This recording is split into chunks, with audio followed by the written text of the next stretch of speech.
کہ وہ حضرت علی علیہ السلام کے ساتھ جا رہے تھے۔ وہ ان کے وضو کا برتن یعنی کہ لوٹا اٹھایا کرتے تھے۔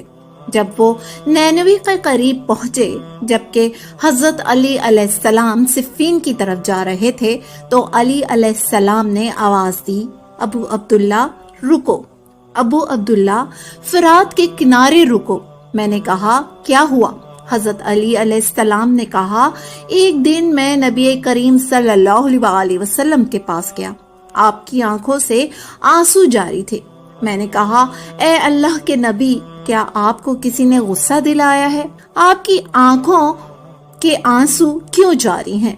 آپ صلی اللہ علیہ وسلم نے فرمایا، نہیں، بلکہ جبریل علیہ السلام ابھی میرے پاس سے اٹھ کر گئے ہیں۔